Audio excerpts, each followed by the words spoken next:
Hello everyone from Chelsea Fan TV. We are outside Stamford Bridge after a 2-1 loss against Aston Villa in the Premier League. Charlie, it's cold. Everyone bought their Christmas jumpers. They thought, okay, you know what, we're going to cash in on Chelsea this Christmas. Might even get a good result. And we got no points, my friend, no points. There was, certainly opportunities for us to get those points, but in the end, it's almost the polar opposite to Newcastle, where we started well and then things just fell apart. Yeah, mate, another poor performance, really. Just all too predictable. First half, we're actually good. That was a bit of a flip of the script. We haven't been good in the first half much this season, and then this first half was really good. Aston Villa offered nothing. They didn't have a single shot on goal. I thought we attacked well. We were moving the ball nicely. We were playing some free flowing stuff, created a few opportunities. But mate, as it always the case, we just lack quality in the final third. Like if we had competent wingers, we would have been 3-0 up at half time, and the game's done. And it doesn't matter how bad a team's in the first half. If you can't kill the game off, if you've got no killers in your team, you're 1-0. Only 1-0 up. The other team's always got a chance. And once again, mate, we don't kill a game off, and we let another team back into the situation. And ultimately, mate, this project is a joke. Like, there is no project. We spent 250 million quid in the summer, and the team is worse than last season. The attacking options are worse than last season. Everything's worse than last season. Everything's worse. We spent money to go backwards. Mate, you're telling me that the project's right? We're 10 points behind Aston Villa halfway through the season. That's the project, yeah? Is that the norm now?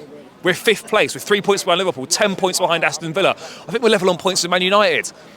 This is the project, yeah? This is what we're back in. This is what is supposed to be taking us to the next level. This is what's supposed to be taking us closer to challenging for Premier League titles and winning major trophies. It's a joke, mate. It's a player trading scheme. That's what it is. It's like a pyramid scheme for trading players. That's what we are. So this is directed at the ownership? Well, I'm done with this project. There is no project. It's finished. These lot got rewarded with new contract extensions for making the squad worse. What was it? New 6-year contracts for forever it was, Winstanley, Stewart and these lot. For what? Sack Maresca. For making the squad worse. Come on. What are we doing here? I mean, we've got a lot of time, Charlie. Where do you want to start with this? So we're talking about the squad. The squad's worse. Why? How? We need specifics. It's quite simple. We bought worse players than the ones that left. That's the reality of the situation. Delap right now is miles worse than Nicholas Jackson was. Gittins is awful. I'm sorry. He is absolutely dreadful. I don't think I've seen a winger as bad as Gittins for a long time in a Chelsea shirt. Awful. Garnacho is hit and miss, inconsistent. Neto was poor today. He's probably the best we've got right now. Estevao obviously working his way back into the situation. The attacking depth is a disgrace, mate. It's so bad. Look at the difference, right? Look at the impact the Aston Villa subs made. Ollie Watkins, come on, 2 goals. Sancho was doing a little bit as well. I can't remember who else came on. But look at the impact the substitutes made. Look at the impact ours made. No impact from Delap, no impact from Jamie Gittins, and obviously Estevao is kind of coming back into the mix, but there was no impact from him either. That's well over £100 million of players on coming off the bench, offering absolutely nothing. Yeah, I mean, especially when you look at Sancho, I wasn't his biggest fan. I wasn't particularly keen on him staying, especially with the wages. But I look at him and I look at Gittins as an example, and I know who I'd take. Sancho is way better than Gittins and Garnacho. It's just the reality. That's what I'm saying, mate. So what I'm saying to people, right? Mudryk and Sancho was better than Garnacho and Gittins. Last season, Mudryk and Sancho was better or no worse than Garnacho and Gittins. We spent £90 million on Garnacho and Gittins to essentially stand still. I mean, a lot of people are talking about Maresca out here. I'm hearing a lot of people saying Maresca out, don't like him, don't trust him. People are very frustrated, especially with the substitutes. You see Gusto for Cucurella. I mean, we just spoke about the front line. Yeah, but Hato was injured for this game, so. I mean, I'm just saying what was happening. Just the sub in general, yeah. But right. I think Cucurella, I think Cucurella is the only guy that's played 2,000 minutes, over 2,000 minutes this season out of the entire squad. So I kind of get it. Obviously, Gusto in the end. Who's making the decisions, by the way, who marks players at corners? Why is Gusto marking Ollie Watkins? We have a set piece coach. Why is Gusto marking Ollie Watkins? Is that a good idea? No, it's not a good idea. Man, I'm at a loss with what's going on right now. Like, we're in big trouble at the moment. We're in a top 4, top 5 race, and right now Aston Villa are 10 points ahead of us. We're 3 points behind a woeful Liverpool team, and we're in massive trouble. And look, the manager, people will go for the manager today. That is not the manager's fault today. If we had competent players in the final third, that is an easy 3-0 win. But we don't. This is the thing, though. We were having the chat with Matthew Harding. I don't. It's a lot easier at home because you can see the replays. You can go over it. When you're in the stadium, you see it once, and we're thinking to ourselves like, this is just a weird game. Baffling. That's the word I'd use. It's baffling to come out the way we did in the first half and then look at the result in the second half. What went wrong? And everyone's going to try and point a finger at something. Up the Villa! But I mean, as far as I'm concerned, like, this has to go, and you have to look a little bit deeper because we complain about the subs who brought in those players that we then have at our disposal. And that's where, it gets a little bit more political. Mate, you can change a manager if you want, but until we sign better players and get a better squad and get better quality, it doesn't matter who's sat in the dugout. The manager coached a win today, mate. An easy win coach today with that first half performance. It was made even worse by the fact that Villa didn't even turn up for 45 minutes. Man. Well, they were happy to just go in at 0-0 at half-time. They were 1-0 down at half-time, weren't they? That's what they were aiming for. They played for a 0-0 or whatever at half-time, and then they'll come out, we'll have a bit more of a go in the second half. And, mate, as soon as it went 1-0, that game was only going one way. It's just so predictable what we're doing right now. The wingers were so bad today. How Neto played 90 minutes is beyond me. So predictable.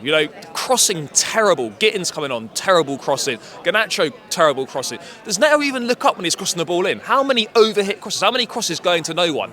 It's just not good enough, mate. Yeah, I mean, at the end, when Gittins putting that ball, everyone they were thinking this is pathetic. It's so bad, mate. It's so bad. And you spent, mate, that's over 50 million quid we spent on him. And people say we'll flip that. I go, what? No, we're not. We're not. No, mate. At least you get your money back for Garnacho. But I don't see us making a profit on Gittins. The problem is, though, mate, we can talk about getting rid of these players. We're not going to get anyone better in. You know what the signing's going to be. You already know what's coming next summer. Emmanuel Omega from Strasbourg, centre forward. Quenda, the winger from Sporting Lisbon, and we'll sign some unknown teenage kid in midfield. And that'll basically be it. You can already say what the summer window is right now. I would have said Kendry Pyers, but apparently he's not even cutting it at Strasbourg right now. No, of course not, mate. He's got bad lifestyle choices. That's what we're hearing. Mate, go through the list of players that we have signed and the amount of money we have wasted and how many of those players have actually made a useful contribution under this ownership. It's a very small list of players who are A, actually decent, and B, who have made a contribution out of all these players that we've signed. It's unacceptable, mate.